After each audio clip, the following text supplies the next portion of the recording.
Three, two, one. What's going on, everyone? It's Ash on Comics Live. It's a new comic books day. It's Ash Wednesday. I didn't do an Ash Wednesday video, so I'm here live. I got a special guest on the show tonight. Good friend of the channel, Nalo. Nalo, what's going on, man? Hey everybody, it's another new comic book day. We're finally getting back in business and happy to be on my first live stream. Man, good to see you, man. Like I really enjoyed talking comics with you. You've I think we got to know each other first on Twitter, but then you joined the Discord channel, and we had some really great conversations in the past. And I'm happy that you decided that you would want to come on and shoot the shit about comics. Yeah, thanks for having me. We've definitely had some pretty fun times with some other members going deep on XMen conspiracy theories. So there's been a lack of things to discuss comics related given everything going on, but hopefully we can find some cool stuff to share with our viewers. Absolutely, man. I miss those discussions as much as I don't like to tear down X-Men. You know, I really don't. I wish it was great. But as much as I feel necessary to tear down X-Men, I miss those discussions. I really like. There was some really cool theory crafting and a lot of cool stuff going on. Hopefully we'll find it elsewhere. I know you and I still both collect a Jonathan Hickman book in Decorum. How you liking that book so far? I put it as my favorite of the year so far when I was making a list for a different podcast recently. Damn, that's I read issue 3 today. It's definitely, backgrounded to Earth, like a traditional comic with focusing on just some main characters and some information. So definitely way less of a trip than issue 1, and issue 2 is a little bit less already, so we've kind of deflated. I'm excited to see the kind of world galaxy building, to see if that expands what we got in issue 1 and 2, but this definitely gives us some kind of grounding to bring back some mind-blowing shit in the near future. So I would definitely recommend that book. If you read 1 through 3, you got a lot to chew over, and it makes sense by the end, at least now. Right. I have not read issue 3 yet. I just picked up my books today, and I have not had any time to do really anything since getting home. I met my buddy up for some grub. I didn't even get my In-N-Out today, but I went to like my second best place out here in San Diego. There's a little hole in the wall. Well, it's not really a hole in the wall. It's just like a mom and pop burger chain. Well, it's not even a chain. They have one place. It's called Beef and Bun. It has the dumbest name. We used to make fun of the name. It's called Beef and Bun. But damn it, if they don't have the best onion rings I have ever had in my entire life. And they have handmade milkshakes. The burgers aren't quite as good as In-N-Out, but they're still pretty damn good. And I don't get to go there very often. He's like, hey, you want to meet me there? I was like, hell yeah. And I'm stuffed because their burgers are big. Did you have anything good to eat today? Yeah, I had a really great slice of buffalo chicken pizza. Oh. From a very consistently top-notch spot. I like buffalo chicken pizza. Not a lot of places can do that very good. So if you got a pizza place that can do good buffalo chicken, a lot of places put like way too much sauce and just put these like saucy chunks of chicken like floating on top. That's not how you do it. This place like bakes the chicken in with the cheese and no like ridiculous buffalo sauce dripping off. That sounds delicious. When I was in Colorado, there was a New York style pizza place called Abo's. And they made a really good buffalo chicken pizza, but they were expensive, so I couldn't justify getting that very often. And now that I'm back in San Diego, there's not great pizza choices really, but what do you do? But speaking of Hickman, I am totally with you with being pretty disappointed with Dawn of X, and I'm especially disinterested in Empire, Marvel's new cash grab. But I did read today X-Men Empire #1, and it's such a Hickman troll. It's you might have seen on social media, it has a big white page, and it's like plants versus mutant zombies versus old granny ladies, LOLOL. And I don't know anything about Empire, but I read this, and there's some serious character development for Angel, and a lot of trolling. It knocked my socks. I was like, Hickman is definitely playing both sides here. I have to check this out. I was, you know what, I was gonna tune out of Empire completely, and every week I use this application. That's on the screen right here. Called League of Comic Geeks. Yeah, Yeah, that too. and every week you can go and you can see your pull list, or you can go and see what new comics are coming out. And I saw these Empire books, and I was like, I read that Empire Zero, and I did a video on my channel and stuff, and it was just so. It wasn't even like extraordinarily bad or anything that you could make fun of. It was just so mediocre, like you just wanted to go to sleep, like, and not finish it. And I was like, I when a book is really bad, you can have a lot of fun talking about it because of how bad it is, and when it does like just inexcusable things, you can just roast it. Or if it's really good, the opposite, you can explode with enthusiasm. But when a book is just sort of like, like the writer just, they don't care. It's just you're like, I can't even talk about this. There's just, I'm bored talking about it. So I was like, I'm not gonna do any of this damn. I'm not gonna give this any more attention. And I saw the Empire X of Swords crossover nonsense, and I was like, oh, this seems too juicy to pass up. And then I'm with you there. I think that's a topic that I've been wanting to talk about, and I'm not. I have this theory that Jonathan Hickman might actually be purposefully sabotaging X-Men. He is. I might have hinted at my agreement in the past. You're with me on this? Or I'm with you on this. For our viewers, but if you read Decorum #2, there's some like celestial beings that have an egg they have to protect, and people are trying to get the goo out of it. It's the exact same plot as the Brood thing going on in X-Men. He uses the same typography, white pages, cryptic messages. He tweets, "I'm trying to get fired." He tweeted once, "We were just testing out our ideas in X-Men for this whole Decorum thing." And you are complaining about these granny ladies, probably. They're messing up my X-Men. This is not serious. There's these old ladies coming, making obscenity jokes and plant people. Who cares? But when you frame it that this Empire thing that they think is so important and people are going to buy, and Hickman's assigned to write for it, instead he puts old granny ladies who just kill all the Scree or Krull, whatever, and like whole insults, it becomes a troll job, and it's kind of hilarious.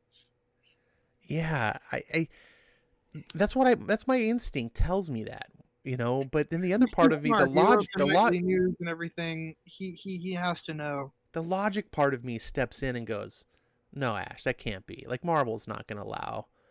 This is X-Men. Like, I know it's Jonathan Hickman. He's got a reputation, and, he probably has some free reign because he's got some pull. But no one's going to do this. Like, are they? Like, this would be the greatest troll job in comics history. Like, if this was legitimately like Hickman just going, no, fuck it, I'm really trashing X-Men, and no one realizes it, least of all Marvel. They're just sitting there going, oh, Hickman, whatever you want, we'll roll out the red carpet. And he's like, yeah, I'm gonna have him fight the Golden Girls in the next issue. And they're like, oh, that's genius, you're so amazing, Hickman. Oh yeah, and then let's see, we're gonna have him be like plant creatures. Oh, Hickman, you're the best. And then at the end of it, he just like reveals, and he's like, yeah, I was just trolling the whole time. This is like, and then Marvel. I think it's true, because I read some review, and they say I didn't read any Empire books, but they say it's all super serious and all super mythological, very dry about all like how tragic it is about this war. And Hickman's, they're just setting up their invasion camp on Genosha, and Scarlet Witch is like, well, I just raised a zombie army. I'm gonna kill you, plants. And the X-Men just get caught in the middle, and these old ladies show up, and they're all just making jokes the whole issue. But it's camouflaged in some X-Corp launch pad and some Angel character development, so I could see how the Marvel editors are missing the joke. Yeah, I didn't buy it at first. When he was tweeting, I heard the tweets. He's like, I'm trying to get fired. And I was like, oh, he's just trolling fans. Like, that's just a joke. Oh, Plants versus zombies, mutants versus grannies. He's trolling. He wrote the nightly news and Black Monday murders, and I'm starting to get on the bandwagon. I'm starting to go, my God, he's trolling Marvel, not the fans, and Marvel's not in on the joke. It's probably very easy to get Jordan White to sign off on his ideas. Oh my God, it's just ukulele and stuff, I just feel like plant people and grannies. It just I still part of me can't buy that this is reality. Like I'm like no, it's still I can't believe that would happen. I must be seeing it wrong. But Dawn of X. I misspoke. Powers of X and House of X. I have it in hardcover. I have most of them in floppy. I was never so excited about a comic event in recent history. Dawn of X is like a hit job. What is going on? Yeah, no, I'm with you. They're like night and day to me. I'm like, and it's not like, oh, I'm just a Hickman, because I'm buying Decorum. I'm there with you. I'm not caught up to 3 yet, but I'm legitimately enjoying it. And I'm like, wait a second, how is it that I can read House of X and Powers of X and think, okay, this is really solid quality writing? I read Decorum, and even though it's a little bit weird, I'm still struggling to grasp it all. I'm like, it still feels like solid writing. It feels like it's writing a little bit over my head, but not like, it doesn't feel like the writing is a problem. It just feels like my ability to grasp it is the problem. And I can add that with East of West, which I know you haven't read yet, there aren't any white pages. It's 45 issues. It's a straightforward story, character development, climax, rising arc, etc. He knows how to map a full story. Sure. The other books are more obscure and have those challenging transcript white pages and are above everyone's head. But I actually like the white pages in Decorum. Yeah, me too. I mean, I like them in Black Monday Murders too. They add a lot of lore. I make fun of them in my videos because they're a little bit ridiculous. Like he overindulges with them. I'm like, okay, you can do white pages without having to do like 24 in a single issue. I'm the concept, especially on the first issue. The first issue, those white pages were absolutely necessary, like explaining the higher cosmos and how everything was connected. I was like, oh, okay. And especially since he doesn't charge for them. Those books are like 36 pages and they still charge you for like a 20 page comic. So I'm like, okay, I'm forgiving on that. But when you read the X books, especially the non-X-Men ones, the white pages are just like, I guess we have to do this, and they're just full of nonsense. You're just like, what? One of them in like Marauders was like Wolverine's shopping list. Let me say hi to the chat here. Melissa is first in the chat, as she often is. If this was NASCAR, she'd be leading points right now. You guys got to step up your game to catch Melissa. Computer Robots, what good to see you, buddy. Always, he's a really good friend of the channel. He's always got cool stuff to say in the chat. Zach Richmond, I don't see Zach. I can't remember if you're here or not, because I see you in England Teens channel all the time, and my memory's so bad I can't remember if my familiarity is there or here. But welcome anyway. Superman's pal Jimmy Olsen is in the channel. He says, hey. Let's see, what else? Tehillim is here with his trademark G2CU. And I think that's... Oh, and Christopher Barker is the last comment that says, Empire rules. I don't know what that was about. But yeah, I recently read the first arc, I guess you would call it, of Hickman's Fantastic Four on my channel. And I agree with you. Like, he understands how to do story structure. I didn't love every single issue. Probably has more to do with it being everyone talking such high points about it. Like, oh my God, this is the greatest Fantastic Four series you're ever going to read. And of course I'm like, really? Let me read this. But the first couple issues were astonishingly good. And again, I just don't, it's so weird how I can read other stuff that he does, and I'm like, this is night and day. X-Men doesn't make sense to me. It doesn't make sense to me as a legitimate project. And I can't see how any editor or any person over at Marvel could read this and go, oh yeah, Hickman, this is just like your other stuff. Like I would be like Red flags. What's going on? What is Hickman doing? We've lost control. I guess we'll just have to reevaluate after the whole X of Swords sword crossing fight. If this turns out to be a troll, I might legitimately go back and pick up the X-Men issues in back issues, because from that perspective, even though I hate them, like the posterity of being able to read them in that light and be like, look at this issue, look what Hickman did. Go back and reflect on these issues. I kind of hope that's the case. Yeah, I just like kind of feel like he definitely has a story he wants to tell. He's laying seeds. He's earnestly interested in the X-Men, but they're probably like, hey, you got to write this 4-issue Empire tie-in. And he's like, all right, it's Plants vs. Zombies. And they're like, all right, you got to like work with the rest of the team because we're going to have 25 books. And he's like, all right, I'll just put Teeny, the worst book, in charge. Like you know, it's like he obviously wants to tell. And then these giant sized, I did a review over with our friend Thinking Critical. It's just like X-Men, giant size Magneto. It's actually regular sized, and Magneto doesn't do anything interesting here. Namor talks to sea creatures. Goodbye. Those giant size X-Men books are a total ripoff. Doesn't make any sense. I'm with you. We can maybe switch gears to Tinian or something. You brought this up, so I need to get it off my chest. Those giant size X-Men books are a ripoff. They're 36 pages. How dare you call it giant size? First of all, 36 pages. Decorum, by the way, is more than 36 pages. They don't call it giant size Decorum, and they charge you for a normal size book, by the way. I call it giant size Decorum. When I go to the shop, giant size Decorum, please. So, but not only that, the normal X-Men flagship book is a single, like, one and done issues, right? It's not like a saga like the old Chris Claremont style. A few have started to connect, but I just want to point out, for the sake of you even knowing, let alone the channel, it's almost been a 5-month pause on the flagship X-Men.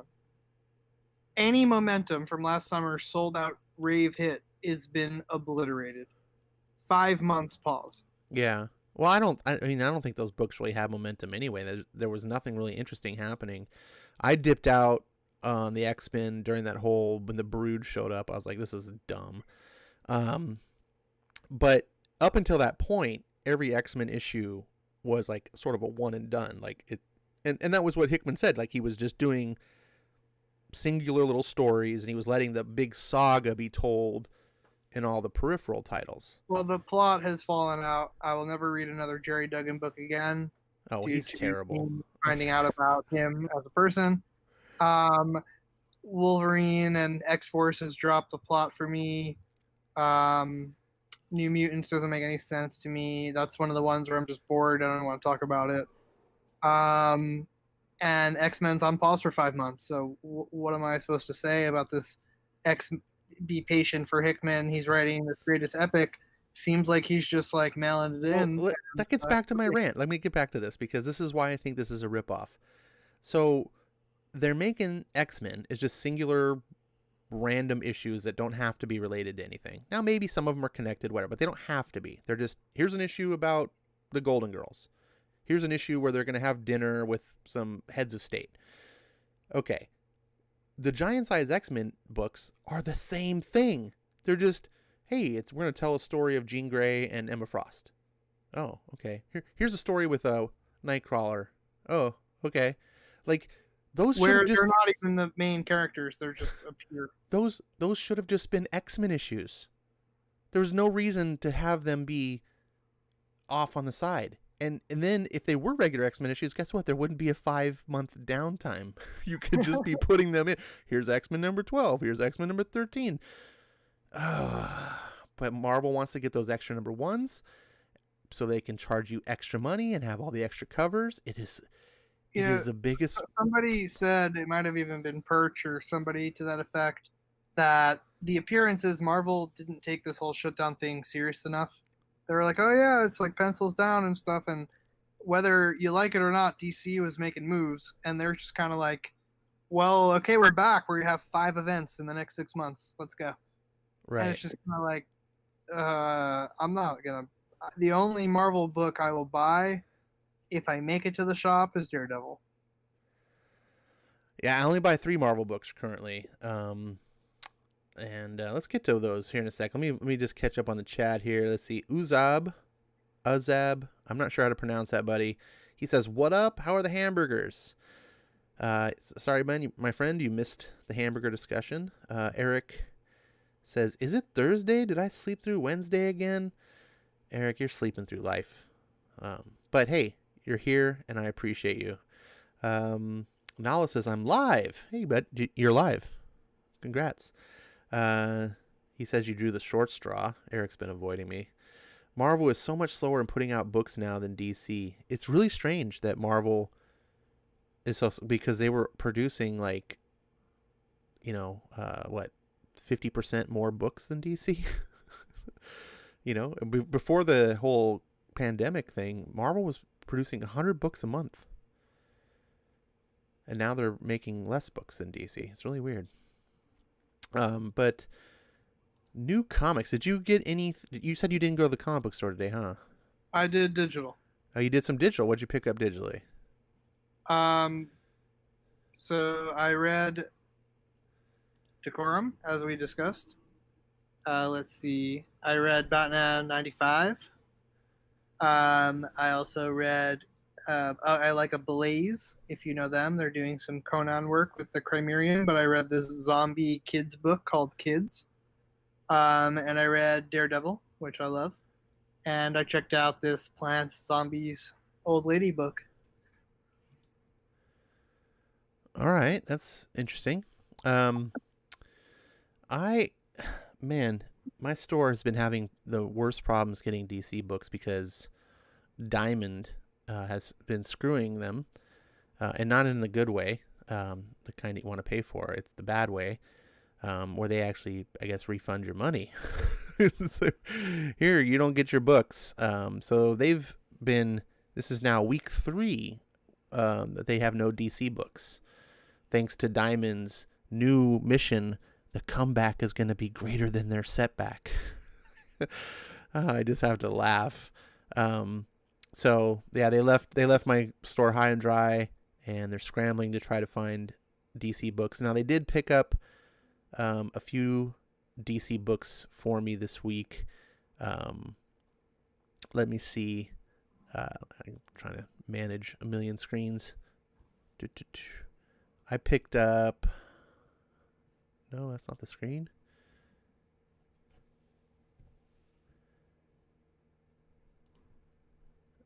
Here we go. So Decorum number 3. I'm just going to use the Comixology here. You read this. You said it's good. You're still liking it. Looks like fans are liking it too. Average 5-star read. I'm going to give this 6 issues. I'm really enjoying it. I think it's only a 6 or 12 issue run, or 8 even. Oh, really? That's kind of disappointing. Look at this, 44 pages. Yeah, I think that it's kind of ambiguous. Like maybe they'll launch another series that's another sector of the galaxy that they showed you in issue 1 or something like that. Well, I hope it's longer than that. I mean, Hickman has the potential, I don't know. I guess he told a pretty grand story in 12 issues on House of X, Powers X. This one hasn't seemed like it's gotten started yet. That's why I'm a little bit. Yeah, I would also hope that it goes on for longer. But I'll take what I can get. So I picked this up. Where's all my other books? Did you get Daredevil 21? That one was amazing. I did pick up Daredevil 21. Let's. For spoilers for anyone who didn't read the trade, but not spoilers for this issue. After everything that went down in Hell's Kitchen, so all of a sudden they brought up about the owl kidnapping that other gangster woman's daughter, and I completely even forgot about that, how they were trying to track them down in traffic and everything. And this book has just been a roller coaster with all this Cole North detective character development, and I know it's a trope to tear down Matt Murdock and build him back up, but this book has me on the edge of my seat. This is a great series. I've been touting this to comic fans as the best book at Marvel. It's absolutely astonishing, like how well it is for the modern climate. Like this book would have stood out back in any era, like whatever era you might personally think is the best era of comics. You know, like I say, it's the 80s up to the early 90s. Breen, I believe, likes the 70s. Different people I think this book would stand out it amongst the greatest times. And when you get Marco Cicchetto on the art, it just sings. It's like the Netflix series. It reminds me of the Netflix series, but better. Like, and I didn't really complain about the Netflix series. Like, this is one of the best superhero TV shows we've ever had. But it was faulty in some areas. This is like, oh, I wish that series was this good. I haven't read it. I'm only up to 20. So I'm looking forward to reading this. This is the first issue where they didn't have that the previous cover artist. I'm a little disappointed because every issue had that uniform look. And so now I'm a little my OCD is, I don't know if you have OCD, but I'm just like, wait. I do not. I can say that confidently. I don't really have OCD either, I don't think, but it's one of those things I like to say. So I'm definitely looking forward to that. Let's see. Other things I picked up. The only DCs I was able to get. Well, I guess we'll talk about. I got Birthright. Are you reading Birthright, or have you read any Birthright? What is Birthright? That's a DC book. No, this is actually an Image book. I have it on the screen. If you're looking on the YouTube, it might be 8 seconds behind. I have not read that series yet. This is a series by Joshua Williamson. He's wrapping up his run on the Flash at DC. He's had like a 90 issue run, really good. He does the Batman Superman title that I like. He does some other Image books, but this is his, what do you call it, magnum opus. I urge everyone just pick up the first trade and read the first trade. It'll give you the first 6 issues of the run. It is fantastic. You can even go back and for anyone listening, I did Storytime Live where I read the book live on one of the streams. This guy is such a great writer, and this is such a great concept. And yeah, so I love collecting it. Let's see what else came out. So DC. I was only able to get Batmans. For whatever reason, they were able to track these down. So I got Batman 94 and Batman 95. Are you reading Batman? I am. So, how are you liking it? Well, it's hard to say. I definitely like it. It's a recommend. On the other hand, I kind of see through it. It seems very show-offy, trying to introduce these new characters, and it almost seems like it was designed by a committee to sell Batman books. That's an interesting perspective. I don't think I've heard, but I don't think I can disagree either. The way I think about this book is kind of like, it's like a Michael Bay film. Exactly. It's not trying to be like Christopher Nolan, Dark Knight, real serious, Oscar-worthy film. It's just trying to be a big popcorn extravaganza. You're going to have fun, big explosions, maybe some witty dialogue here and there. I'm really liking it, but on a very shallow level. Yeah, I'm with you. The art is definitely a serious highlight, but it's so good that it almost just seems like pinup art, Yeah. Because it almost seems to stand separate from the story, which itself is very shallow. It's like, ooh, Gotham City's being taken over again, the second time in less than a year, and it's the Joker, and Batman's lost everything again. Ever hear of Bruce Wayne Fugitive or Nolan movies? So it has a lot of things borrowed from a lot of Nolan themes, and the art is so good it almost stands separate from the story. And yeah, it's like a great time. I'm sure if you read, 10 issues in a row, it would be a great afternoon. So it's hard for me to, trash it. But I think it's kind of feels like very corporate and designed to sell books and make nobody complain. So you kind of have to take a very nuanced approach to critique it. Sure. I think Tynan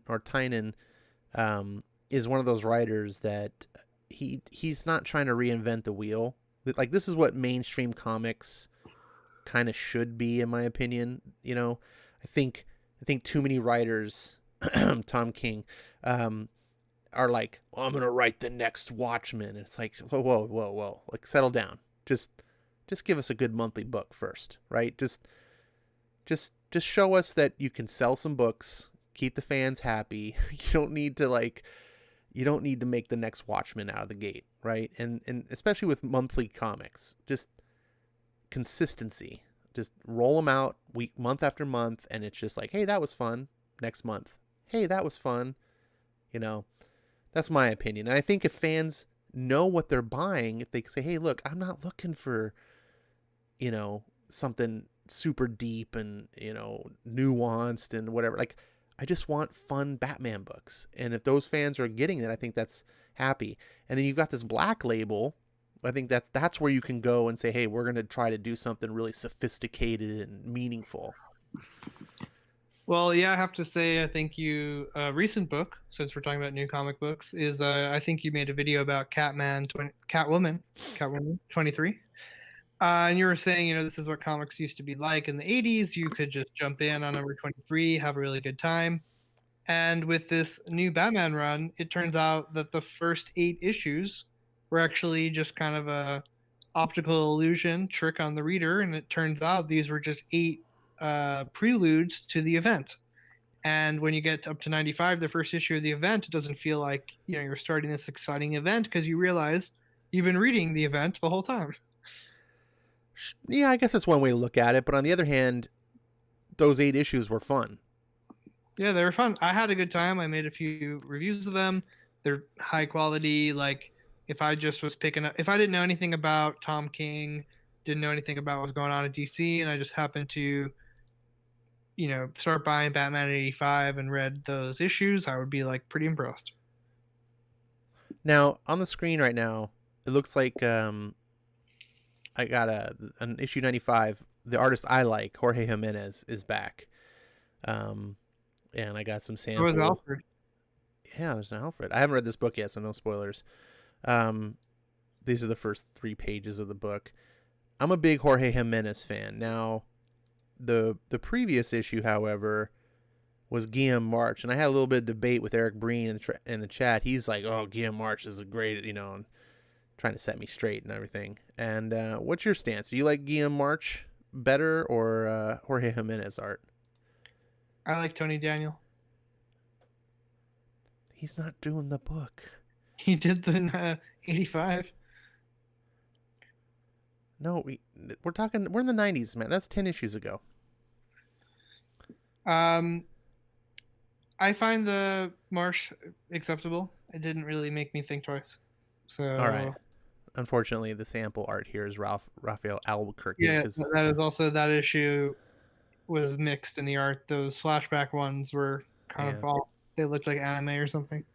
Hey, there's your Tony Daniel right there on the cover. He's not a very good writer, in my opinion. Well, we're talking about art, so I guess that's all right. I like Tony S. Daniel. I don't like him as much as a lot of people, but anyways, I guess we'll not get bogged down on that. I was just curious because I like to give Breen shit anytime anytime I have a chance. If somebody handed me a trade of these Dark Designs and Joker War, I'd have a really great time.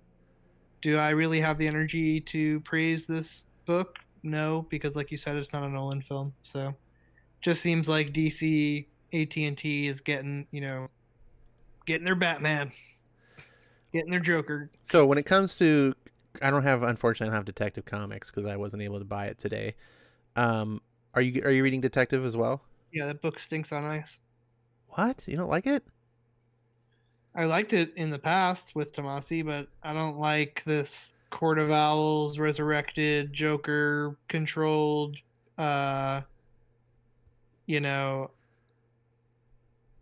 Two-Face in a mech suit, splitting personalities. Batman's doing surgery on his brain to change the location of a bullet to switch his personality. It just is, to me. Well, I haven't read the newest issue. I don't know if sounds like you're talking about Talking about 1023, 1024, 1022.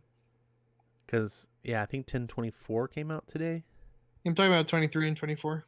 All right, yeah. So because you're talking about some things that I'm like, I don't remember these. You might be the newest issue. Okay, that's fair. So you're liking the Tynan Batman more. I'm a little bit I like more. Tiny and Batman more, but like I liked the like Spectre last summer Tomasi, detective special. So detective to me has had some super high points, but I don't currently like it with its Joker War tie-in. Okay, fair enough.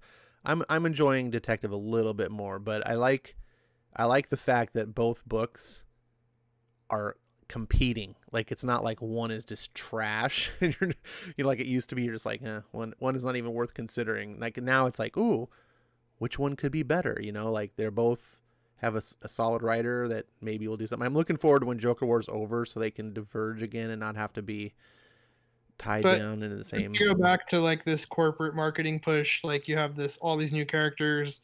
There's going to be the Clown Hunter. There's some other character, I forget his name, the Undertaker, the Punchline. They have those special covers, and it kind of feels like they're going to be doing this kind of show off. Like, look, there's this like new thing in Gotham, and buy this new cover. And it just kind of feels shallow, like you said, like a Michael Bay film. All right, man. All right. You're one of those sophisticated readers though, so I can respect that. Yeah, most I, people aren't down with me. I'm enjoying the Bat books. That's kind of what I want from my normal mainstream comic books. Like I said, I am looking forward to when the big event stuff. I don't like the events. I drop Metal, not because I think it's bad, but I'm just like I'm not gonna pay $5 every whatever these come out for these books. I'll just get the trade like I did the original Metal. Pay, I got them on Comixology for like $5 a trade. It's like that's like one issue, like I don't the events are fun to read sometimes, but I just want the good long just collect a book and get some fun stories out of it. Like you mentioned that Spectre story. I love that Spectre story. I wish we get Kyle Hotz back on Batman. Usagi Yojimbo came out today as well. I don't know. Have you ever read or are you reading Usagi Yojimbo? I have not, but it is on my radar due to you. I'm excited about the Netflix show, so I'm gonna, definitely start reading that soon. Don't be excited about the Netflix show. Wow. It sounds like woke garbage. it's not even Usagi Yojimbo. They're like they're pulling a huge bait and switch. It's called the name of the show is the Samurai Rabbit, the Usagi Chronicles, I think is what the actual title of the show is. And it's not even about Usagi. It's about this descendant of his in the future named Yuichi. And he's got a band of animal friends, which you just know it's going to be every representation under the sun, and they're going to have their little adventures. And I'm just like, okay, I guess, I mean, there's no reason, I guess, that can't be a good show, but it doesn't sound like they're respecting the source material. And that's always a red flag to me when you're just like, oh, that's fine, your source material, but we're going to change it to our way. I'm like, okay, if you don't respect it, that means you're going to turn it to shit. So I don't know. I'll cross my fingers. I just want to say, hey, Comic Book Stacks, real Comic Book Stacks, was in the house. Says he's dropping in to say hi, about to pass out for the night. Hope you guys are doing awesome. I hope you're doing awesome, buddy. He's one of the comic aficionados. He's another guy I haven't got to talk to in a long time. Hopefully get him on a channel and do some collaboration stuff. I don't know if you're still here, Stacks, but have a great night, and hope to see you again soon. Usagi Yojimbo is one of those books you can almost pick up anytime. It's really a great time to start as Usagi because IDW is reprinting the old school stuff from like 35 years ago. It's the Usagi Yojimbo Color Classics is the name of the title, and they're just reprinting the books and they're coloring them, so you're getting colored stories, and then there's also like a little short at the end of original stuff, so you get a little bit of new stuff. But if you it's new if you've never read it. And Usagi's not one of those books where it's just runs on and on and on, and you're just like, I jump in and I'm lost. most of the stories are just like a couple issues each, and they're just little adventures and little parables. So you can just jump in, and it's like, hey, and it's just about this rabbit and his travels through Japan, and the writer author Stan Sakai is a Japanese American, and when he originally started this project, it was sort of like a way for him to study his heritage. So he was studying about historical Japan, and then what he was learning, he was putting in his books. And usually at the end of each book, you'll get like a little lesson about whatever, something that he had learned. And it doesn't, I don't want to turn anyone off because the books never come across like they're trying to teach you things, but the books always reflect interesting cultural things. And it's just to me, it's like almost a perfect comic the way he does it. And I just urge people to check it out. There's a free comic book day edition coming out in August. So if you're a person who's like, I don't want to spend $4, find the free comic day edition, pick it up. This is such a good book. I think that's all I bought today. Oh, speaking of free comic book day, I didn't even know this happened. There's a new Spider-Man free comic book day book that has Donny Cates and Ryan Stegman and Patrick Gleason credited on the cover. Here, let's pull up the free comic book day catalog. Dun, dun, dun, dun. Here it is. So you guys should be able to see what the cover looks like. In shops July 22nd. So yeah, today. So this just came out today. I don't know how everyone else's shop works, but mine, like they don't put them on the shelf because they'll be gone in a second. You have to ask for them, and then they give one per customer. So I just happened to see it. I was like, what? There's a new Spider-Man?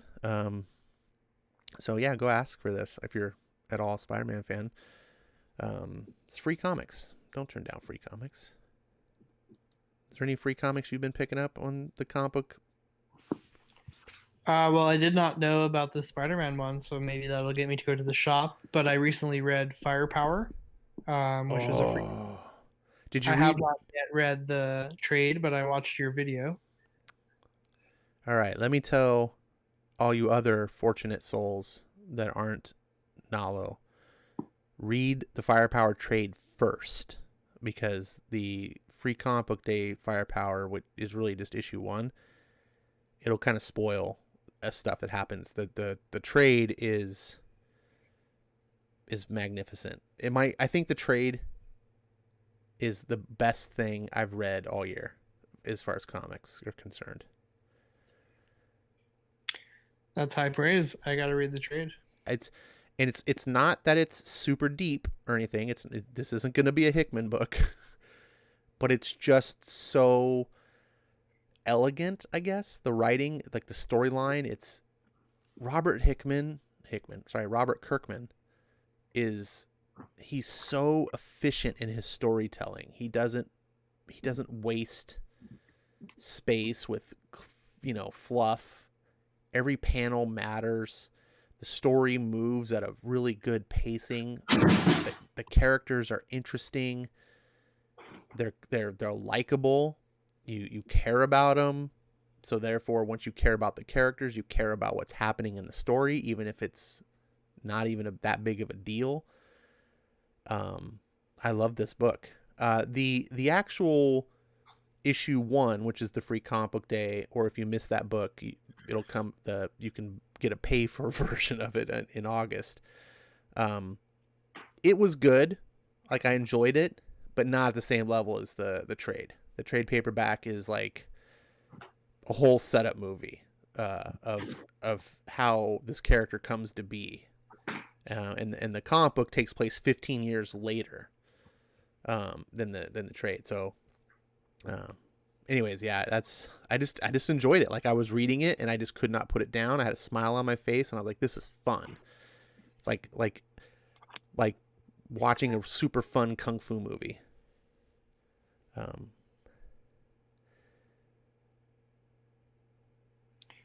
Yeah, I'm looking forward to check that out. I also read another graphic novel recently. It's from a publisher called Vault Comics. I've been Um, hearing about Vault. and this was exclusively a graphic novel. And it was kind of the thing where you'll get it in November, but you could read the digital one if you bought it now. And it's by some sort of fantasy writer that is some sort of New York Times bestseller. His name is Brandon Sanderson. I think he worked on The Wheel of Time. Oh, Brandon Sanderson's one of my favorite authors. It was very similar in a way to Folklords, in the way, it's kind of like a Gideon Falls character who just feels out of place, but he gets somehow sucked into, a fantasy world where there's a, myth that someone's going to be the dark one and the light one. And his mom at the same time is caught up in this legal case with a serial killer. And it's just this like dual narrative and the villain of the book is the narrative. And so the people in the fantasy land are trying to fulfill the narrative, and it's very meta. And it's like 260 pages, so it's really like something to chew over. What was the name of the book again? It's called Dark One. Dark One, and it's written by Brandon Sanderson? Yeah, it's like I think his first comic. It's the first volume in a new graphic novel trilogy.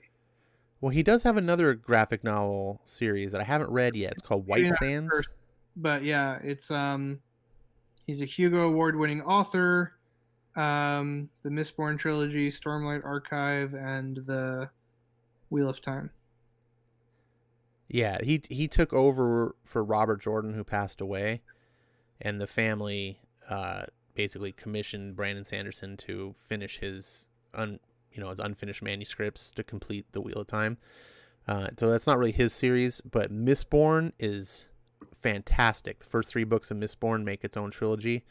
There's technically 6 books, but 4, 5, and 6 are like spin-offs. It's the first 3 of the trilogy. And if you're a comic book fan, if you like superheroes and things like that, he has a series called The Reckoners. And that's how I discovered him.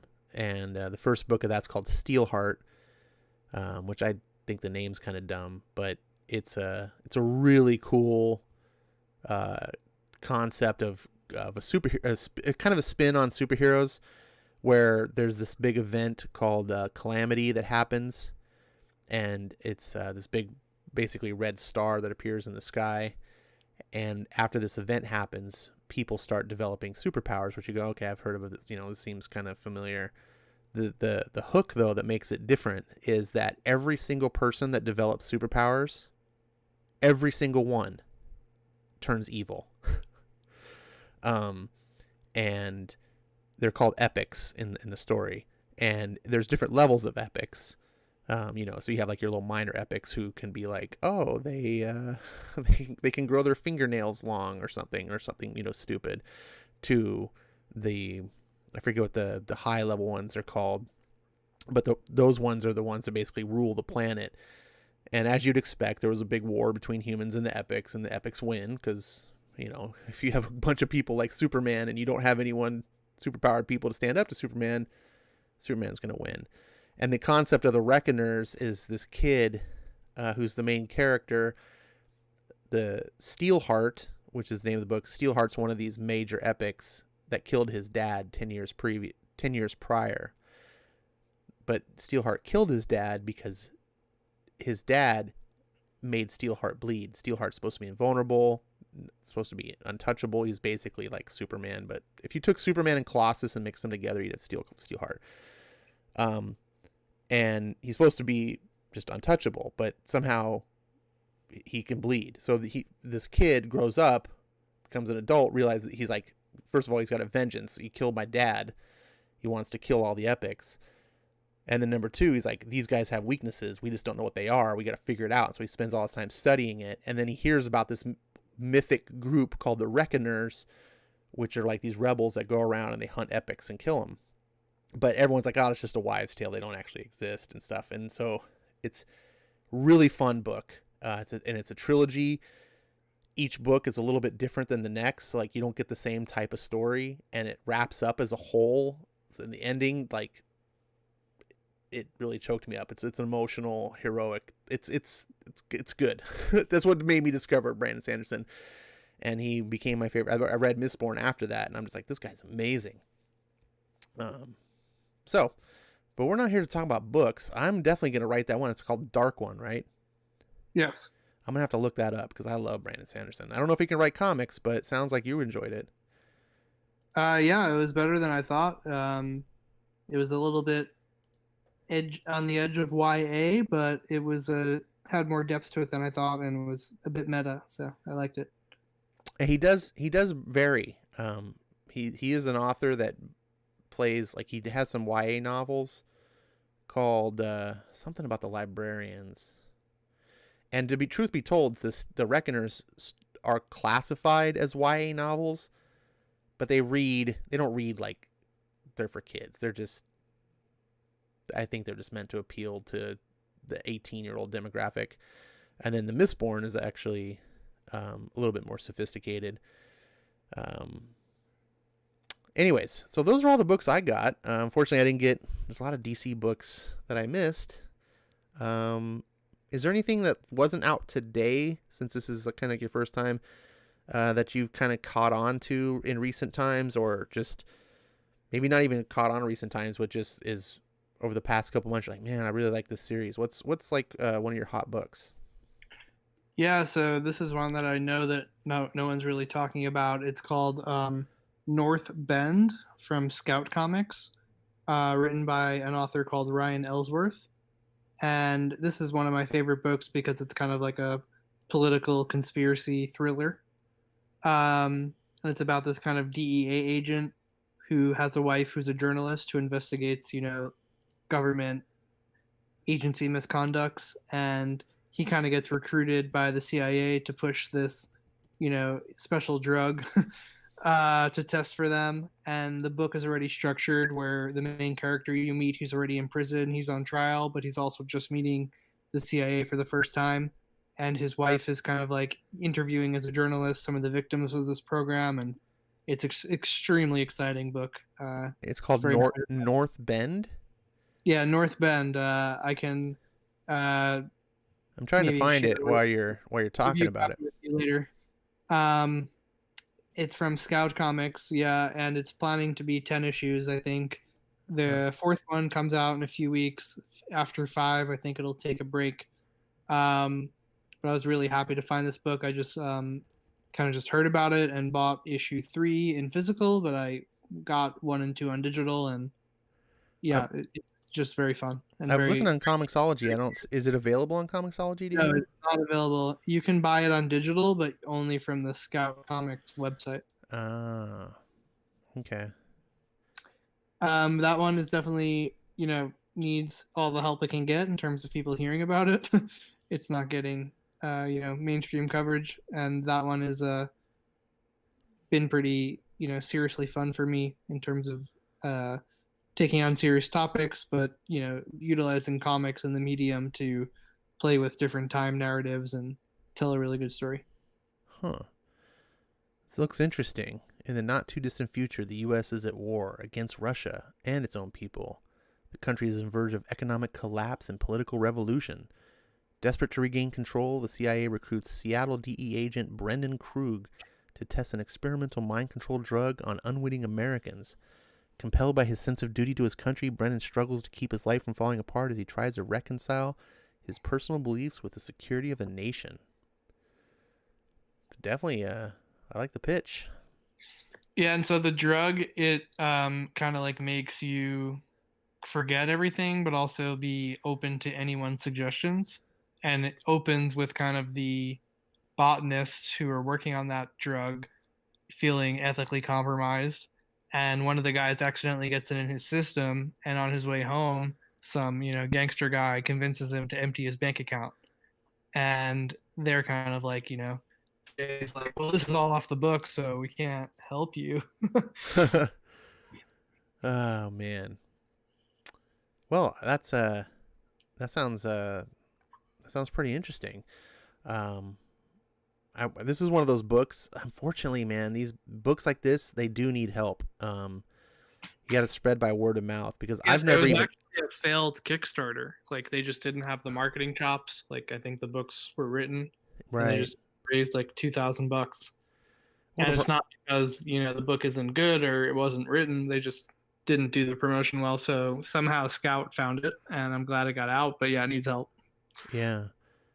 No, I did. Don't ever let that be a thing for you guys listening. It's some of the best books out there right now are the ones people are not buying. It's like the popular books are not necessarily the good books. And I think there's this problem is there's just too many damn books on the shelves. I don't think has there ever been more comics produced every month? My store is a pretty damn big store, and the new release wall is gigantic, and they don't even like North Bend. I don't think they get a single copy. You don't have that ability to go in shops anymore, unless you have like Midtown Comics or something, where Yeah, you just. that's my. I'm in Midtown Comics, and even right now, somehow Scout books are getting sold out by noon. And Well, but the thing is they're getting ordered. A lot of books, like at my store, like alternative books, they won't order them unless you special request and say, hey, I want this on my pull list. I'll order it for you. But like it used to be, you could walk into comic book stores and just browse the shelf and be like, oh, what's this North Bend book? I want to check it out. But you would have to know about it. And so it's these kind of books, they struggle because so many stores, they can't even afford to just order copies to put on the shelf so that walk-in customers browse and say, hey, this looks interesting, let me buy it. They have to like know about it ahead of time, and they have this word of mouth campaigns. So I trust your opinions. You and I have pretty similar taste. This and then the pitch sounds really cool. I like this type of, the I don't want to say genre, but the type of story is kind of in my wheelhouse. yeah, so I mean, I got in touch with the author. I've read the first 4, and it hasn't let me down yet. We'll see if it can land the ending on 10. But it's the one I got issue 3 in person because I saw it in Midtown Comics, but they don't have issue 1 and 2. I had to go find them digitally. It's not very easy for a customer to find a very indie series and support it. I couldn't even find the first few issues to buy. Yeah, that's really unfortunate, man. I don't know what the deal, like what the solution is. All I can suggest is just encourage other people, do what you're doing, like just share it. We're doing this podcast type thing right now. Hopefully get a few listeners to hear and say, hey, I might check that out. If you guys listening too, you guys put in the chat, put any books that you guys are hot on that you think need more attention, put in the chat. I want to know. I'm sure Nalo is interested in hearing. My favorite books are all just like danger of getting canceled, like Daredevil is the best book at Marvel, and I think it does less than 20,000 sales, which for an indie book that would be huge, but for Marvel it's like and it's the best. It's got good art. It's got Chichetto art, and people are just like, whatever. And I push that book all the time. And then over at DC, Hawkman is fantastic right now. I can't sell that book enough, and I think it's last I checked, it was at 13,000 sales. That's atrocious. And DC's, I don't know if you heard, DC's canceling books left and right lately. I'm getting kind of worried. They just canceled Justice League Odyssey. Well, I can say if we're on the path of Nalo's niche takes, my absolute favorite book coming out recently was called Inferior 5, which Jeff Lemire was a part of, from DC. Oh. Nobody was reading it. No one was talking about it. It was a 12-issue series. It's super surreal and complex, so you can't tell that in 6 issues if you started it. So weird. They announced that it got cut from 12 to 6, and they then announced issue 4, which hadn't come out yet, was delayed by 3 months. And then COVID happened, and then I've never heard of it ever again. Oh man. No cancellation, just nothing. I did hear about that book. I remember when it came out, that book, it came out a while ago, it seems It was like. like October or something. I feel like it's been even longer because I seem to remember when that book came out, I kind of ignored it because I was like, Jeff Lemire. Like I was in this phase of like, he's an SJW writer, screw him, But now he's the writer of one of my absolute favorite books on the shelves, Ascender. So now when I see Jeff Lemire, I'm like, ooh, Jeff Lemire. I would probably look at these books in a different light. So by the way, that's kind of my book that I keep pushing to people. Yeah, I think a new issue comes out next week. Ascender, jump on this bandwagon, my friends. It's so good. It's so fun. It's just, it's like Star Wars in a comic. But it's not Star Wars. Like, it's an original IP, but it has that same sort of sci-fi-ish fantasy adventure with a bunch of different characters and great chemistry. Yeah, and I feel that so little amount of books, and definitely for me, the X books and death metal don't reach the threshold where you're paying $4.99 or something like that to really make it worth it. Like Ascender kind of crushes that threshold. But I'm reading these books like The Crimean from Ablaze, which is these Conan stories. They're very long, like Decorum, 44 pages. And some of them even have interviews or essays at the back. And it's like something that you can, bring with you to the park and spend an hour looking at it. And that's really worth it. And it's so hard to find. Yeah, I miss that. I was talking to someone about this the other day about how, like, comics of the past used to be like, just, I don't know, like, more fulfilling. Like, not just, I feel like nowadays you pick up a comic, you burn through it in 10 minutes, done, and it's gone. Like, Exactly. You would read like the Sandman or Swamp Thing, and that has like, you'd be pondering that for a while. yeah, and a lot of them, just the stories were, when it's a denser, like when I read Decorum, Decorum was one of the books that makes me think about this every time. And I don't think every book should be this complex. Like, Decorum is like at the high end of the heady sophistication skill. It's not going to be for everybody. But when I read that book, I'm not just like burning panel to panel to panel. Like, I'm just studying each panel. What does this mean? Like, this has a purpose. There's going on. I read like 3 pages, then I get a little bit like, wait a second, am I understanding this correctly? Hold on, flip back a second. What did he? Oh, he said, okay, go back. And it probably takes me 45 minutes to read the issue. Not because I can't read it faster, but because I wouldn't enjoy it as much if I didn't really chew on it. Yeah, that's my experience too, and why it's my favorite book, because I actually want to read it really slow. And even Daredevil, I read really fast. Yeah.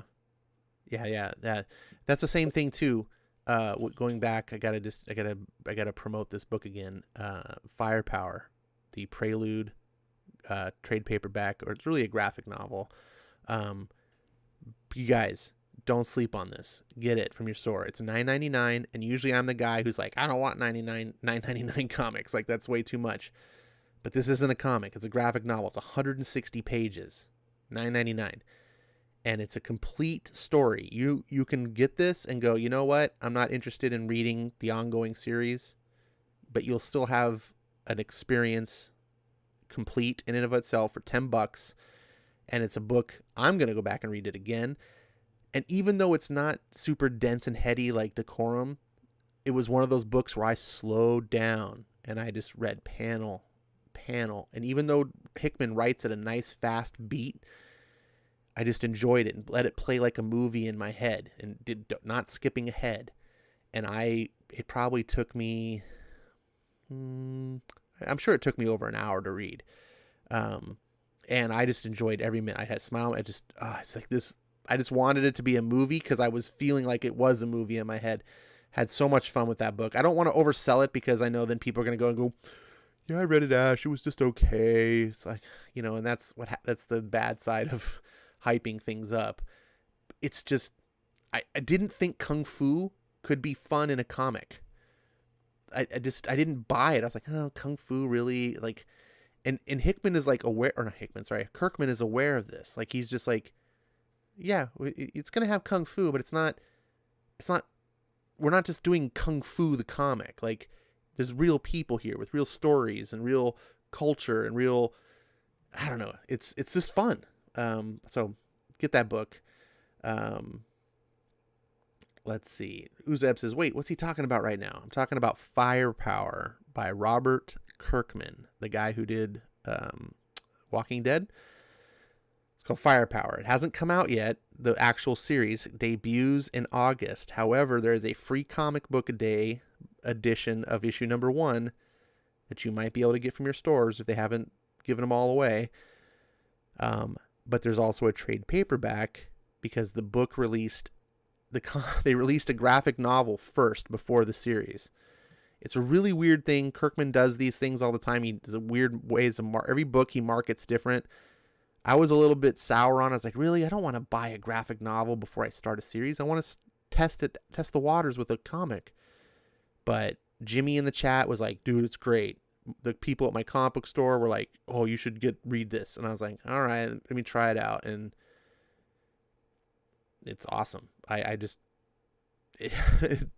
fun. If you just enjoy fun story, it's like, I don't know if any of you guys are old enough to remember stories like Remo Williams' The Adventures Begins, or Big Trouble in Little China. It has that sort of funness to it, like those. Let's see. We should get wrapping up here. We've had a pretty good long discussion. I know you are on East Coast, so you can't stay up forever. How you feeling? Oops. Yeah, it's been a good discussion. I thought you fell asleep. I was like, oh, damn it. No, just muted. Yeah, dozing off. That's all I got to really cover in terms of what I've been reading. I think I'm going to catch up on like Justice League Dark on my vacation coming up. I actually was thinking of maybe reading The Walking Dead, getting some drama going. Yeah, you got 193 issues. Or you can start collecting the new series. You saw how they're doing that in color. They're re-releasing it. Did you see that? I did see that, but I don't have the patience. I got to find something to read on vacation. I see. I've been getting the big phone book omnibuses. They're like 50 issues in like one volume. And there's four of them. And it's like a $50 cover price, but if you pick them up on Amazon or something, you can get them for a lot cheaper. I pick them up at like $28. I got the first 2 and they're like thick. So that's 100 issues, or right there for a pretty good price. How many issues did it go? The series went 193. Oh wow. I definitely read probably like 40 or 50 of them, and then I trailed off. So that's what I recommend if someone's interested in just binge diving into Walking Dead.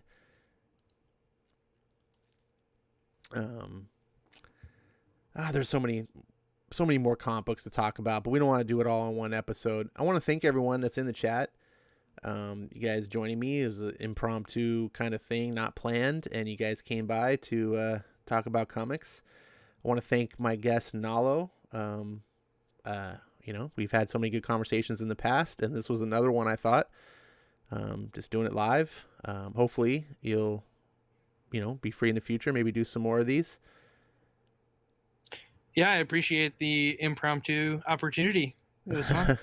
Yeah, dude, I just love talking to comics fans, man, and people that have good taste in comics and enthusiasm. Even if we don't always have the same taste, it's just I love different perspectives and hearing what people think and how they like different comics. So, well, I'm glad we got to talk some Hickman, some conspiracy theories, and that I got to remember that I was reading some cool indie books like Dark One and Northbend. So, check them out. Well, hopefully, maybe if Decorum turns into something meaty, we could. I don't know. It doesn't have enough viewers. It's not like House of X, Powers of X. But I would love to have a stream where we like talked theory about books and things. Yeah, I was thinking about that today. If you read issue 3, let me know because I can point out where I think a theory direction could start, but there's not enough meat yet. Yeah. Well, maybe at first we can start off on Discord talking about it, and hopefully that book develops into something meatier. I mean, it's going to be meaty, but something worth talking about in a public forum that's going to get more than like one person looking. What's this decorum and why should I care? It's like, but anyways, that's it. Eric Breen, longtime friend of the channel, is in the chat. He has his own video. He puts up like one video a year. And they're usually really funny. So I'm going to go watch his video after the stream. I urge you guys to do the same. You guys can click on his name, I think, to find his webpage, or he can type his webpage in the chat because he has a wrench. Thank you, everyone, for being here. Great talking to you, Nalo. And I'll see you guys